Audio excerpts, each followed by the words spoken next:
और राजनीतिक पार्टियों के नाम पर चंदा उगाही से जुड़े मामले, फर्जीवाड़े को अंजाम देने वालों के खिलाफ इनकम टैक्स विभाग ने बड़ी कार्रवाई की है। इनकम टैक्स डिपार्टमेंट ने कई राज्यों में छापेमारी की है।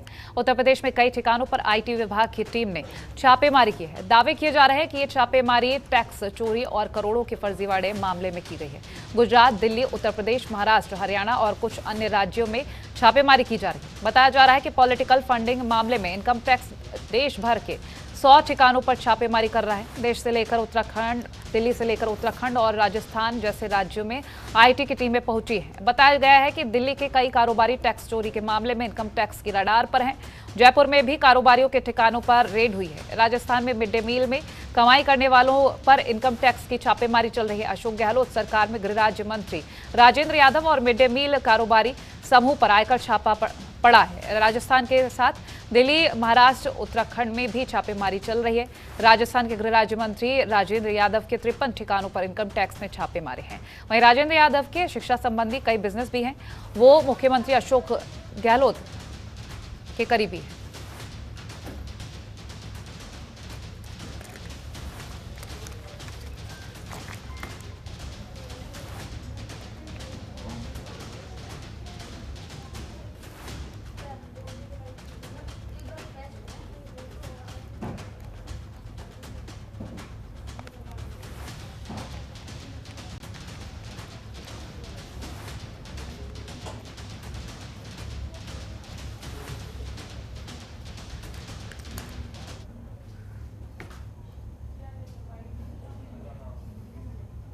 तो देश के 7 राज्य जहां पर छापेमारी की जा रही है और लगातार वो तमाम अपडेट्स जनतंत्र टीवी के स्क्रीन के जरिए हम आप तक पहुंचा भी रहे हैं। फिलहाल हमारे साथ हमारे संवाददाता जुड़ गए हैं, उनसे जानकारी ले लेते हैं कि किस जगह क्या स्थिति है। ओम पांडे लखनऊ से हमारे साथ जुड़े हैं, मोहम्मद आसिफ दिल्ली से हमारे साथ जुड़े हैं, देहरादून से हरीश खनेड़ा और रायपुर से मनमोहन नेताम हमारे साथ जुड़ गए। सबसे पहले हम लखनऊ का रुख कर लेते हैं। ओम, लखनऊ में अगर हम बात करें, योगी सरकार बहुत ज्यादा एक्टिव है, पूरे उत्तर प्रदेश में देखा और हर जगह तारीफ भी होती है कि भ्रष्टाचार पर लगाम लगाए कोई तो मुख्यमंत्री योगी आदित्यनाथ जैसे। फिलहाल हम छापेमारी को लेकर आपसे जानकारी लेंगे। कोमल, जैसा कि बिल्कुल साफ है, आपने कहा कि लगभग 100 ऐसे ठिकाने हैं जहां पर इनकम टैक्स की जो छापेमारी है वो लगातार चल रही है। और सबसे बड़ी बात यह है कि उत्तर प्रदेश, बात की जाए मध्य प्रदेश, उसके साथ उत्तराखंड, राजस्थान, मुंबई और बात की जाए छत्तीसगढ़, कई ऐसे राज्य हैं जहां पर एक साथ इनकम टैक्स विभाग ने एक साथ जो 100 ऐसे स्थान हैं, जो सूत्र बता रहे हैं कि 100 ऐसे स्थान हैं जहां पर एक साथ छापेमारी की गई है। अगर हम बात कर लें कोमल उत्तर प्रदेश की, तो उत्तर प्रदेश में भी जो गैर जो है पंजीकृत बात की जाए राजनीतिक पार्टियां हैं, उनको कहीं ना कहीं अगर बात की जाए उनके उन तमाम पार्टियों पर जो है एक साथ ये छापेमारी की गई है। इसमें से अगर बात करें तो राष्ट्रीय क्रांतिकारी समाजवादी पार्टी के जो अध्यक्ष हैं गोपाल राय, उनके घर पर जो है ये छापेमारी चल रही है। और माना जा रहा है कि जो मुंह बोले चंदे का लेन देन है उसमें कहीं ना कहीं टैक्स चोरी की गई है। आपको बता दें कोमल, जिस तरह से हाल ही में लगभग 2100 ऐसी गैर जो है पंजीकृत या बात की जाए जो राजनीतिक पार्टियां हैं उनको लेकर के पूरा मामला संज्ञान में आया था और इलेक्शन कमीशन ने, निर्वाचन आयोग ने इस पूरे मसले का संज्ञान लिया था। और साफ तौर से इन तमाम जो गैर पंजीकृत जो है ये राजनीतिक पार्टियां हैं उनको एक तरफ जहां बात की जाए तो उनके सामने एक नोटिस या यूँ कहें उन्हें इस बात की इत्तला कराई गई थी कि आखिर उनके जो तमाम रिकॉर्ड्स हैं वो सही नहीं हैं। और उसके साथ साथ बात की जाए तो कई ऐसे जो पार्टी के लिए सदस्य होते हैं उनका पता स्थान सही नहीं है। इसके साथ साथ चंदे को लेकर के तमाम चीज़ें निकल के सामने आई थी और इसी बात की जानकारी यानी इलेक्शन कमीशन ने इसी बात की जानकारी जो है वो आईटी विभाग को दी थी। और आईटी विभाग ने आज जिस तरह से बात की जाए तो एक साथ जो है ये छापेमारी 100 स्थानों पर की है। हाँ, इसमें से बात करें तो छत्तीसगढ़ के कारोबारी भी हैं, शराब कारोबारी है, उनके साथ कई ऐसे कारोबार जुड़े हुए हैं, उनके यहाँ भी इनकम टैक्स ने छापेमारी की है। लेकिन अगर उत्तर प्रदेश की बात करें तो उत्तर प्रदेश में जिस तरह से बात की जाए तो गैर पंजीकृत जो पार्टी है उनके घर पर ये छापेमारी कोमल चल रही है। ठीक है, मैं लौटूंगी आपके पास। हम चल लेते हैं दिल्ली, हमारे साथ मोहम्मद आसिफ जुड़े हैं। आसिफ, दिल्ली में क्या स्थिति, क्योंकि पहले भी ईडी की हम छापेमारी देख चुके हैं और ऐसे में कई तरह की तस्वीरें सामने आई और एक बार फिर से हम देश के 7 राज्यों में ऐसी तस्वीरें देख रहे हैं। फिलहाल क्या अपडेट है?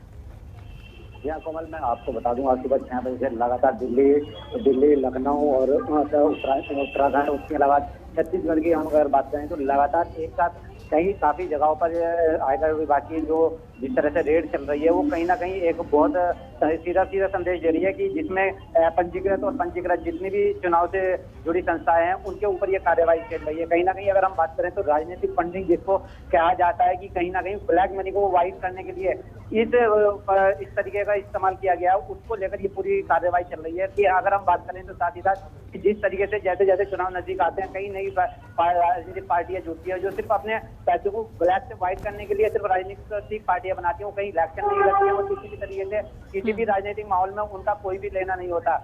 तो इस तरीके से ये पार्टियां बनाते हैं और अपने ब्लैक मनी को व्हाइट में करते हैं, वो उसी को लेके आज कहीं ना कहीं इस तरीके की ये बड़ी कार्यवाही चल रही है। अगर हम आपको बता दें कि कहीं ना कहीं इलेक्शन कमीशन की ही तय पर इस तरीके की पूरी कार्यवाही की गई है। अभी देर शाम तक आंकड़ा आना बाकी है कि किस तरीके से ये कार्यवाही होगी और किन किन लोगों पे अभी कार्यवाही हो रही है। उसके बाद ही कुछ साफ आ जाएगा कि किस तरीके से इसमें किन किन मछलियों के ऊपर कोई आयकर विभाग अपनी कार्यवाही करता है। चलिए ठीक है, आप बने रहिए हमारे साथ। हम देहरादून चल लेते हैं, हमारे साथ हरीश खनेड़ा जुड़े हुए हैं। हरीश, आपसे जानकारी लेंगे कि उत्तराखंड में क्या स्थिति है। शायद हरीश से हमारा संपर्क नहीं हो पा रहा है। हम चल लेते हैं रायपुर से स्थिति हम जानेंगे। मनमोहन नेताम हमारे साथ रायपुर से जुड़े हैं। मनमोहन, क्या स्थिति है छत्तीसगढ़ में?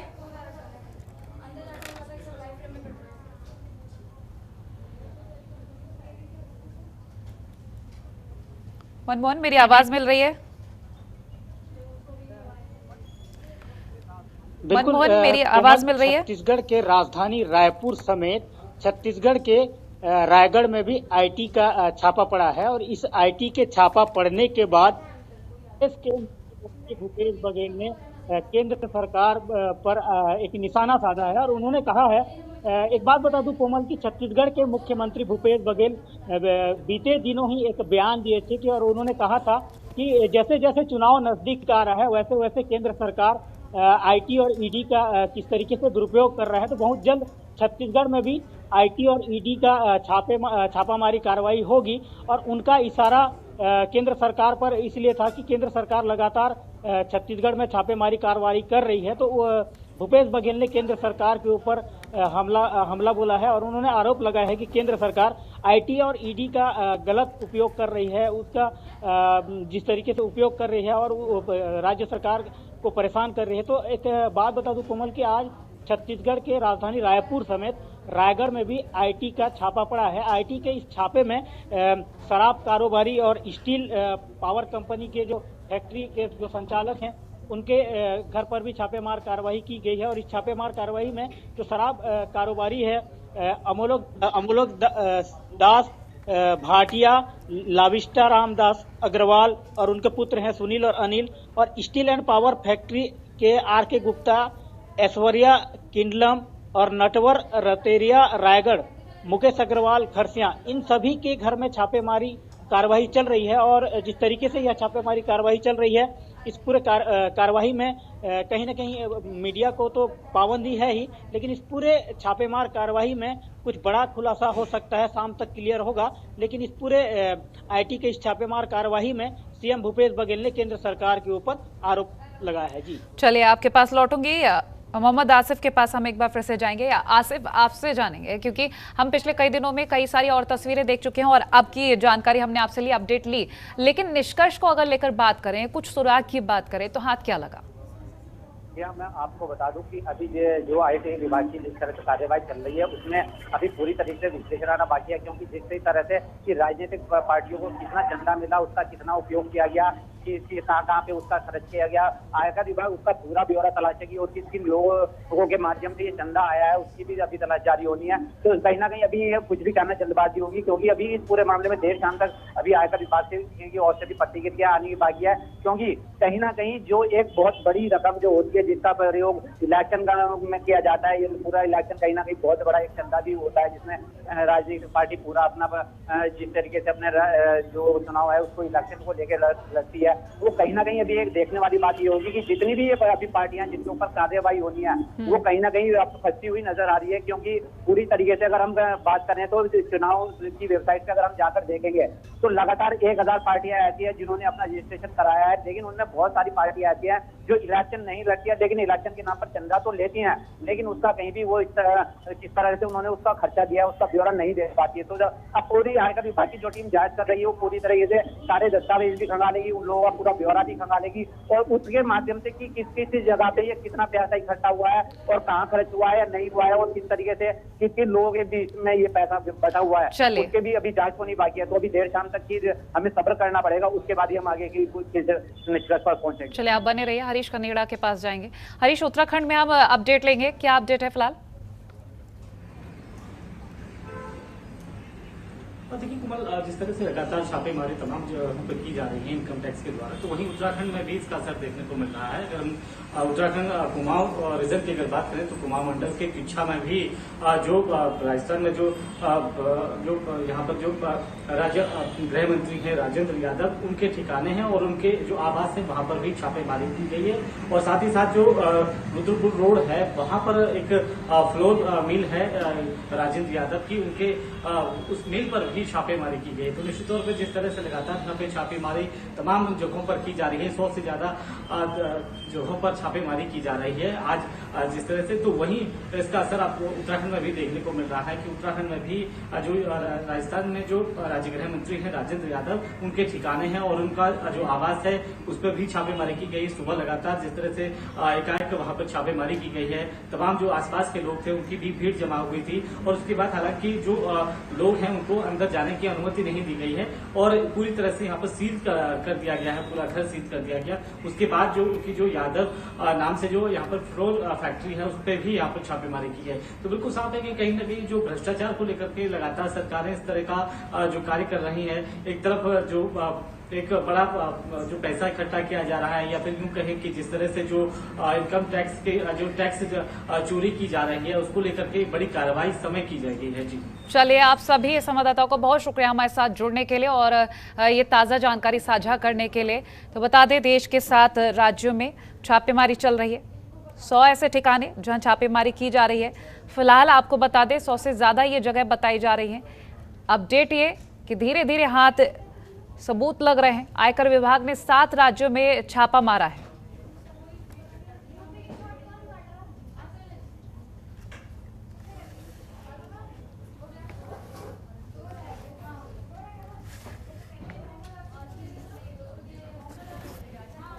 तो ताज़ा जानकारी के अनुसार टैक्स चोरी मामले में आयकर विभाग का एक्शन देखने को मिल रहा है। बड़े बड़े अधिकारी जो दिग्गज हैं उनके ठिकानों पर छापेमारी की जा रही है।